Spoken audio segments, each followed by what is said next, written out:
Welcome back to Women Making Moves, where we celebrate the moves that women are making. This is Amy Pons. I'm a Master Certified Life Coach and a soul healer. I'm joined today with Sherry Palm. Sherry is the founder, CEO of APOPS, Association for Pelvic Organ Prolapse Support. Ms. Palm's most recent book, The Biggest Secret in Women's Health, Stigma, Indifference, Outrage, and Optimism, follows 3 editions of her prior award-winning book, Pelvic Organ Prolapse, The Silent Epidemic. Palm is a pelvic organ prolapse patient advocate, vaginal and intimate health activist, internationally recognized speaker, POP key opinion leader, which is, again, pelvic organ prolapse, and prolific writer regarding POP physical, emotional, social, sexual fitness, and employment quality of life impacts. Sherry Palm, welcome. Hi, I'm so happy to be here and join you to share information with your following, Amy.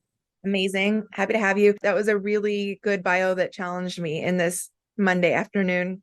Yeah, sometimes the tongue's like, it's still the weekend. And we were talking about it before I hit record. I'm kind of off today. I'm kind of not off today. So that's the glory and beauty of being your own boss, right? Mm-hmm, exactly. Okay, Sherry. So tell us a little bit more. I read this amazing bio. You have 4 books, the 4th one coming soon. But tell us a little bit about your work specifically, why you're passionate for women, and what are the moves that you're excited to be making right now? Well, my whole journey began because I was diagnosed with a condition I had never heard of before. The short version of the backstory is I was diagnosed at 30 with MS, wheelchair-bound, short time frame, blah, blah, blah. And I found answers for myself and was extremely proactive about my health from that point forward. So moving into my mid-50s to be diagnosed with a women's health condition I'd never heard of was frankly infuriating for me. I was extremely rattled by that. And when my practitioner told me that I had pelvic organ prolapse and that she would fit me with a pessary and that I could see a urogynecologist for further consultation if I did not like the pessary, and I had no clue what she was talking about, it just pushed me to the edge. It's like, okay, I need to know what's going on here. And so that exploration led me to the path I'm on now. And this goes back to 2007 when I was first diagnosed. So to be diagnosed with a condition and have no knowledge of it when you're in your 50s is extremely unsettling. So I did what most women would have done. I went home and I hit Dr. Google to see what I could find out about this condition. And I hit the library as well to see what I could find down there. And there wasn't much information available at that point in time, back in 2007, about pelvic organ prolapse as far as just open information. So I continued to dig long enough to get enough basic information about this condition. And this condensed version for your listeners here so they understand what this condition is about. There's 5 systems in your pelvic cavity, 5 different types of systems. And each of those organs in those different systems can start to travel south and move into the vagina and push their way out of the vagina. And that's what creates these 5 different types of pelvic organ prolapse. So at the point I was diagnosed, I had 3 of the 5 types. I was in a grade 3 advanced stage of progression. So I was upset. I was angry. I wasn't anxious or fearful because health conditions are treatable. It's just a matter of finding information for yourself. So that led me to the path. And my initial thought was I was about 2 weeks post-diagnosis and the light bulb came on. If I don't know this, women don't know this in general, and I need to write a book. Now, I had never written a book before. I had no clue what writing a book was all about. I had no idea how to do anything to do with that layer and publishing any of that stuff. I just knew I had to do this. So I went ahead and wrote the book. I actually saw a urogynecologist in January 2008, and we discussed surgery, which is the path I ended up taking. And between that time and I had a 12-week heal curve from surgery, I did my homework and research and wrote the book and had that finished by the time my heal curve was finished in July.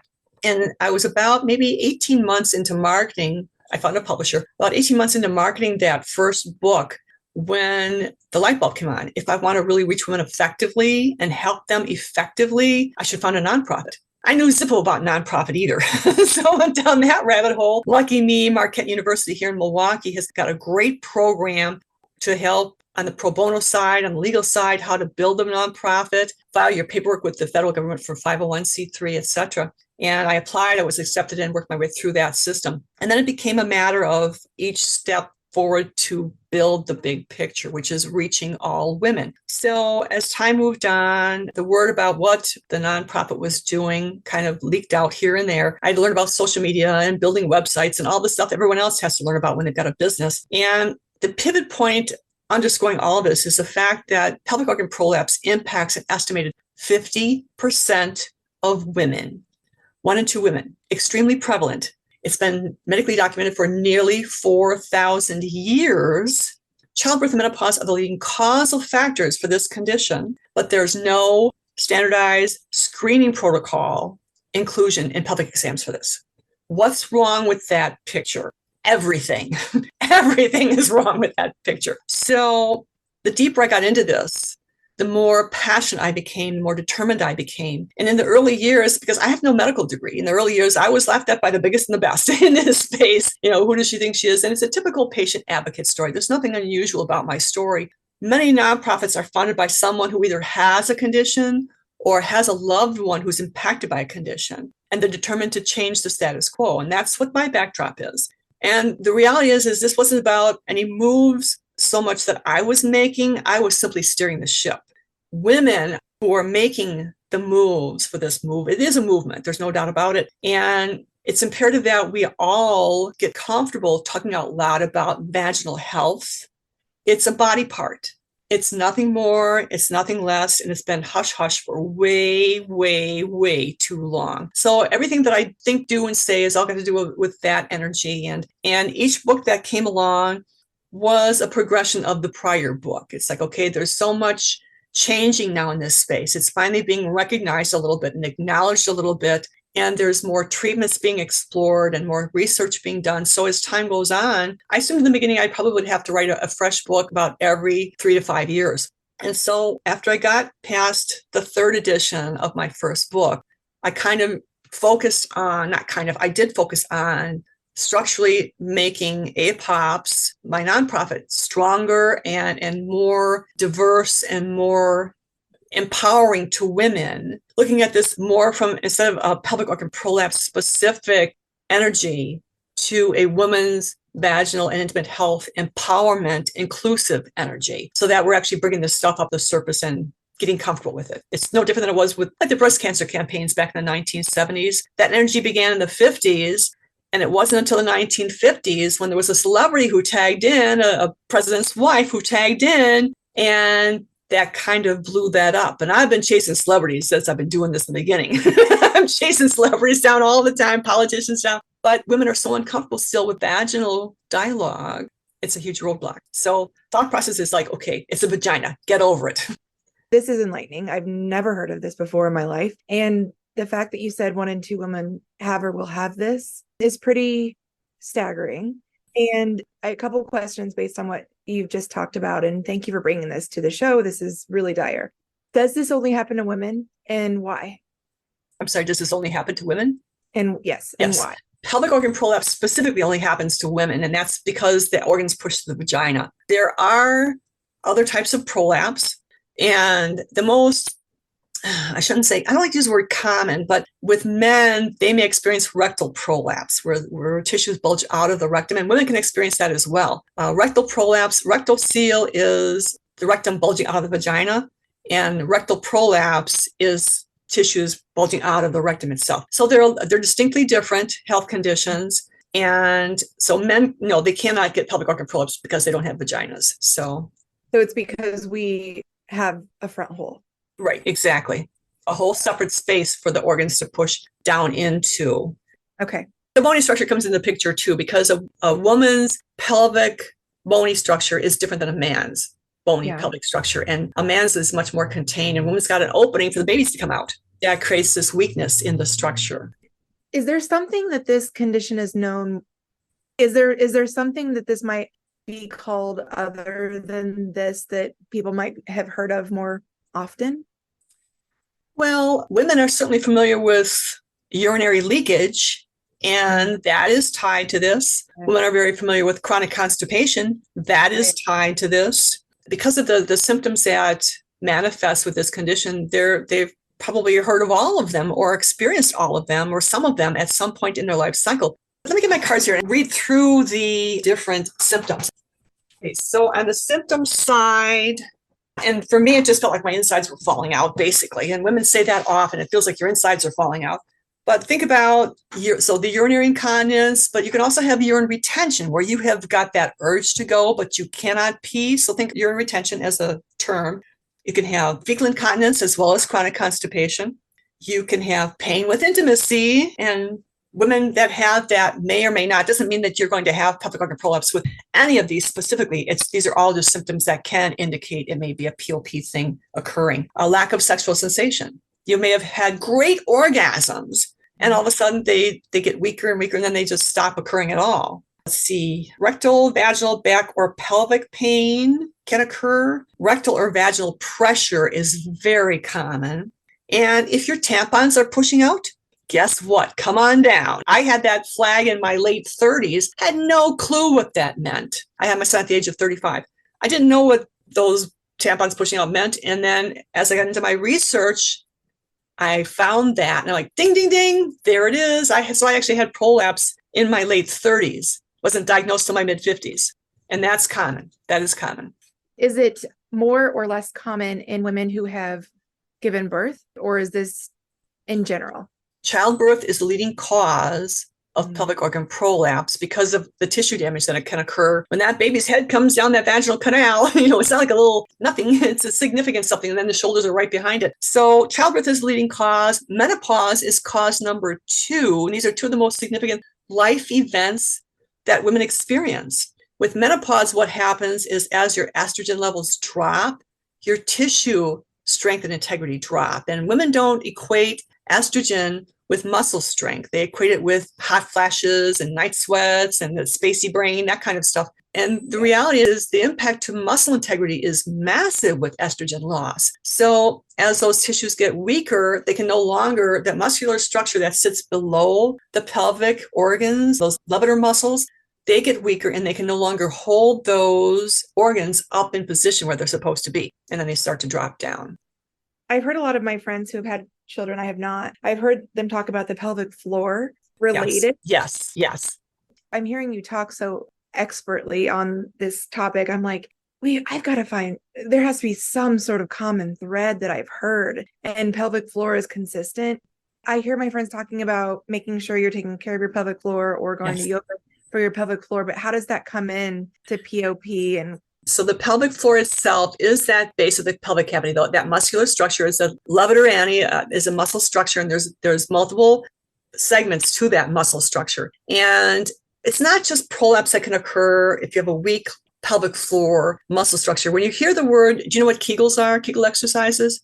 Yes, and quick insert, if someone doesn't know what a Kegel is, go ahead if you want to share. Okay, so Kegel exercises, and this is something that Dr. Kegel introduced in the 50s, and then it fell by the wayside. All women should be informed of this when they're going through pelvic examinations. Contracting your pelvic floor muscles to keep them strong throughout women's life cycle is a very critical base for maintaining pelvic floor strength. So basically what you're doing is you're think of it how you stop the flow of pee when you're urinating. Okay, that contraction, I'm not saying to do that, but that contraction is a Kegel contraction. You're tightening up that pelvic floor. It stops the flow of pee from coming out. Ideally, you're doing that after you're through the pee coming out.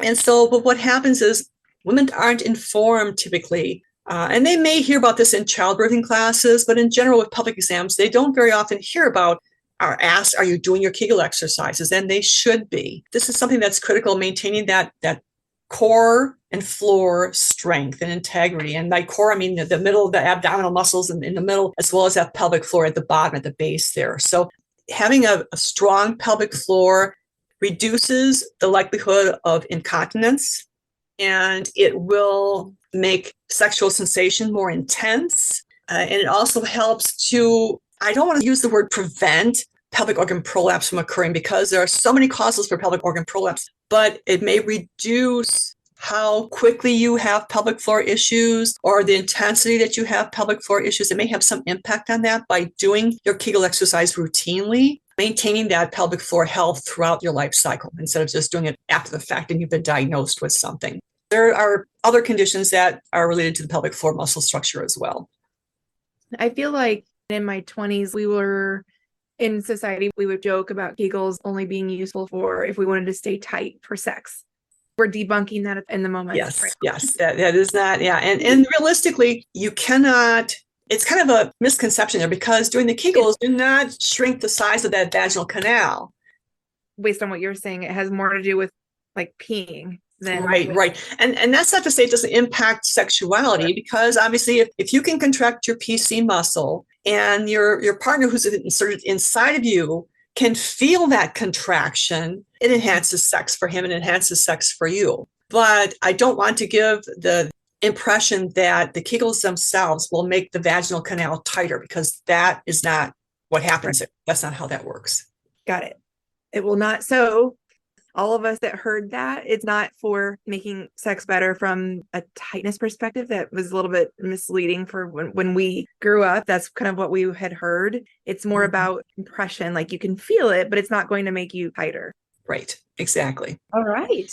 I want to reiterate something you said a minute ago, which is pelvic floor and Kegel exercises, not only specific to pelvic organ prolapse, it's pelvic floor health. Is that fair to say? Pelvic floor health, okay. Exactly. And there's other conditions that women may have that are impacted by pelvic floor weakness or aggravated by over tight pelvic floor muscles. That's a whole flip side of the coin there. So, okay. When we're talking to women right now about pelvic floor, it's primarily to those women who have either birth children or that are in the perimenopause, menopause age ranges. Is that fair to say? That's kind of generalizing. There's a lot of different causes for POP. So I'm going to run through those very quickly here. Women from teens through end of life can experience pelvic organ prolapse. Usually women in their teens, it's a coexisting medical condition called Ehlers-Danlos syndrome, which is women that have got really stretchy skin or are, put air quotes around here, double jointed, because they're not really two joints up there in those joints, but that have got that flexibility. They're really flexible. And so think about women that are like gymnasts, for example, that can do all the contortions and so on. On the causal side, so vaginal childbirth is number one, menopause is number two. Heavy lifting is also a causal factor. So women that may have had more damage than average with their childbirth, they may have, say, one childbirth, but a bit more damage was done than usual. And then what are they doing after that baby becomes a toddler? They're picking up that toddler all the time. That's heavy lifting. And that doesn't even take into consideration employment. You work in a factory, you're a farm worker, you're lifting 50-pound bags of seed. Heavy lifting is a causal factor. People in general are really into fitness now, and that's a good thing. I'm a fitness junkie myself. But running and jogging and hard foot strike fitness activities jerk all of your organs down. And so that's a concern. We don't poo-poo fitness. We love fitness. Speed walk. Don't jog or run, speed walk, because that's a gliding motion. There's no hard jerking with that. And swimming is a great exercise as well. Switching sections. Chronic constipation is both a cause and a symptom of pelvic organ prolapse. So you can have chronic constipation after you have POP, but what often happens with women, that rectocele is very, very common. Now that's the back end that causes the chronic constipation. A hernia forms in the rectum and the poop gets stuck in that hernia. And so what happens? You have to poop. You have the urge. It's still there. You want to poop. Go into the bathroom. You shut the door and you sit down to do your duty. Nothing comes out. And I'm talking long-term chronic constipation here. I'm not talking once in a blue moon. I'm talking like all day, every day. And if you're lucky enough to get a few rabbit-sized turds out, you count your blessings. So those women suffer horribly. Chronic coughing is also a causal factor. If you've got emphysema, if you have got allergies, if you've got the flu and you're coughing, that jerks everything down as well. Diastasis rectus abdominis is when you get pregnant and that the long abdominal muscles stretch apart in the center of your abdominal area. And you've probably seen stretch marks on women in that area in some pictures. And what that does is it creates, they come back together usually to some degree after you have the baby, but that does create some structural weakness in your core of your body. That abdominal core there. We talk about core and floor strength, and that's your core area. If you have a genetic predisposition, if your mother's had prolapse and your aunts had prolapse and your sisters had prolapse, well, guess what? Come on down. That's probably going to be you too. Hysterectomies can be a causal factor for prolapse. And this is a very unsettling one for women. And it's a pretty divided space in whether it's okay to have a hysterectomy or not. Women are very passionate about that, how they feel about that. And I feel it's up to every woman to decide for herself. I had a hysterectomy at 40 and I had 4 medical problems that were being addressed. So I was thrilled to have my uterus taken out. Lost an ovary in the process, but I kept one. So I counted my blessings. But what happens with that is your uterus is the hub of the wagon wheel of organs. And so you remove that hub of that wagon wheel and those other organs shift, which predisposes you to other types of pelvic organ prolapse. And for an example, enterocoel is your intestines, which sit in that sac above your pelvic cavity, and they can move down through the membrane that contains them and shift down into your abdominal cavity and move any place where there's an empty space there. And also neuromuscular diseases are causal factors too. So for me, being diagnosed with MS at 30 was predisposing me to other health issues that I had no awareness of. So it's very diverse, and every woman's got different mixtures of causal factors. For me, I had 7. So no shock I got prolapse. I mean, I was destined. This was where I was supposed to be. So it's a matter of each woman is somewhat unique, and educating yourself about prolapse and figuring out the puzzle pieces along the way. Wow. So many things. And it's interesting how you brought up at the very beginning Ehlers-Danlos, because I'm going to now point to the second question of the show, which is talking about a recent post that you've made. And I'm just going to read it and then we'll talk a bit more about it. Amazing, because you didn't even know this. So it was an awesome segue. Coexisting conditions are common with pelvic organ prolapse, muddying the treatment waters. The comorbid that sits at the top of the list of invasive intersex is Ehlers-Danlos syndrome. Non-surgical treatments are often unsuccessful, and surgery comes with a higher risk of failure or complications, so extra care must be taken. APOPS, which is Sherry's organization, proudly announces our status as a member of the Ehlers-Danlos Society Global Affiliation Program in an effort to increase awareness, improve care, and expand support for women experiencing the pelvic organ prolapse / Ehlers-Danlos syndrome comorbidity. Tell me a little bit more about this. And based on what we just talked about, again, a gorgeous segue, you've told me why it matters to understand the coexisting conditions, but what will this affiliation be able to help you do? And are you looking to be more involved with all of the plethora of other coexisting conditions that you just read? The EDS intersect for us is a significant one that I am very passionate about. These women, of all of the women in our following, these women suffer the most because of the lack of success with treatments. And there is so little research going on in the EDS sector. And this is a pretty common comorbidity to occur within the EDS populace. So I happened onto this in my early years. It just kind of fell into place it probably was in the first 3 years I was doing this. A mother, not a woman that had prolapse, but her mother, she was a college student, a sophomore in college. Her mother contacted me for 3 months. We went back and forth in phone and email conversations trying to figure out why her daughter had grade 2, there's 4 grades of severity, grade 2 uterine prolapse, and had never been pregnant, much less had a baby. So it was Q&A between the two of us all the time, trying to figure this out. Why is this happening to her? And then one day, the light bulb came on for me, and I asked her mother, I said, so what does your daughter do for fitness activities? The mom was so proud. Oh, she's been a gymnast since she was a toddler. She's very flexible. She can move her joints all around. And I got her in tumbling right away when she was very, very young. And she's done it her whole life. And she got a scholarship to college for tumbling. And I was like, there it is, right there. So I went down that rabbit hole and started digging into these issues and discovered Ehlers-Danlos condition, and which the mother didn't even know existed. And that's very common with EDS patients. They don't even know they have these health issues their whole lives. There's 13 types of EDS.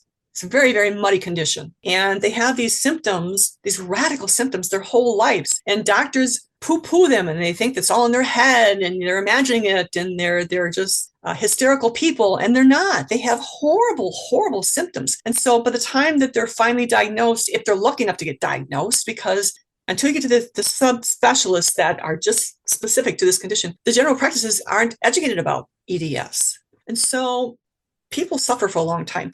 By the time I got APOPs up and rolling well, I was familiar with EDS. And women, I wasn't chasing them down or anything, but a woman came into our space that had EDS, and she went back to her EDS support forum and told them, you need to check out this POP space over here, because if you're a woman, this could be you. And so they started coming in that way. And so we started seeing more and more women with EDS coming into our space. I truly believe that the prevalence is underestimated. The intersect is so significant. And there are so many aspects of POP that we need to do deeper research into to understand the condition more effectively, to find better treatments for it. But the EDS POP intersect is a very difficult space to figure out because it's so diverse. And so finding the right people to dig into the research at a cellular level, a genetic level, it takes brains way, way, way beyond. So when you're talking genetics and you're talking cellular level, it's much more advanced space to get into, which makes it harder to get the puzzle pieces and answers figured out. I'll be intersecting with the EDS people for the rest of my life. No doubt about it. APOPs will be intersecting with them the rest of our engagement. This is an area that these women have my heart. They have my heart. All of our ladies have my heart, but the EDS sector, huge, huge, huge, because of all that they have to go through to find simple answers to help themselves. This conversation, we're going to be able to educate countless more women. And the more that we do that, that's what we're trying to do on such a global level about just every kind of condition that a woman might have, knowing that until the 90s, Western medicine was all taught on a male physiology and a man's. When we talk about a lot of the things that we've all encountered our entire lives, fibroids, endometriosis, perimenopause, menopause, like those are the big hits, but we're on the tip of the iceberg. So this is what Women Making Moves we're embarking on, is the conversation to open up the floodgates of what we don't know. The rest of the picture, right? Yeah, right. It's amazing. So winding down here, what would you share with both those who support your work and maybe don't support your work? And what would you say to both or either? Well, I don't waste any energy worrying about the people that dismiss me or criticize what I'm doing or laugh at what I do. Whether it's any of those or are following, I view them all through the same lens. The bottom line here is I will not quit. I'm in this for the long haul. I'll be in my coffin still blapping away about prolapse, talking about this long after I'm dead and gone. This is too significant. This is women's health. This is a very long-term hidden aspect of women's health. And because it is pandemic level, prevalence-wise, it's critical that we continue to push the envelope forward. So we're looking at shifts in awareness, screening, practice, policy. And step one for all of this is getting women comfortable saying the word vagina, acknowledging their vagina, getting completely at ease with discussions about vaginal health. This is the vessel of life and love. We wouldn't be here if there weren't vaginas out there. So this is to me, no bigger stigma than any other part of my body. And certainly my family was like, oh, geez, there she goes again, talking about vaginas. It took them a while to get used to it. But the bottom line is I have been so blessed to watch women in our space come in highly stigmatized, embarrassed, awkward, upset, anxious about their vaginal health, that were very uncomfortable talking about their vaginas to anyone, even their intimate partners, even their doctors.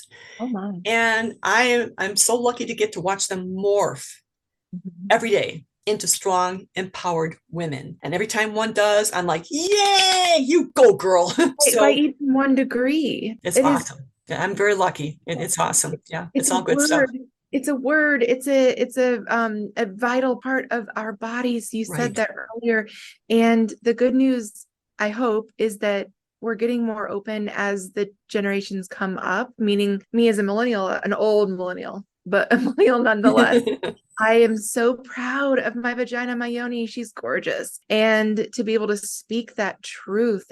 Cool. So Sherry Palm, where do we find you? The easiest way to find me is to Google APOPs, APOPS, or Google my name, Sherry Palm, and you'll find me in all different kinds of ways and directions. I actually post on between 9 and 12 social media pages Monday through Friday. And these are whispers of research, articles, personal experiences, etc. Information about my book. I'm getting close to blasting that out there now. So I'll be talking more about that over the next couple of months. And that will lead you down the path to where, you can, based on what your interests are, whether it's a Facebook, we have an open and a closed Facebook page, APOPS does. So if you're not comfortable yet talking about your vagina out loud, come into our closed space, request entry. We screen aggressively to maintain a secure environment so our women can talk about whatever they want to talk about. The only men that are allowed in there are doctors.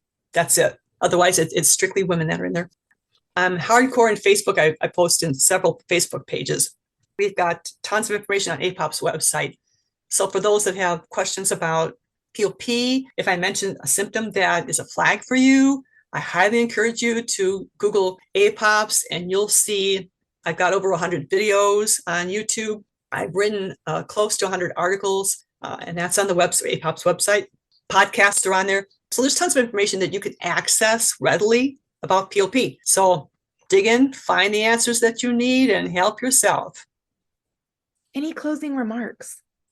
Thank you so much for offering this opportunity, Amy, because it is people that have got podcasts like yours that are lifting the veil, that are sharing women's empowerment messages. It's so critical to what all of us do, and it unites all of us in our efforts, which builds the energy even stronger. So A+, thank you so much for your time. It's hugely appreciated. Thanks, Sherry. You're so welcome.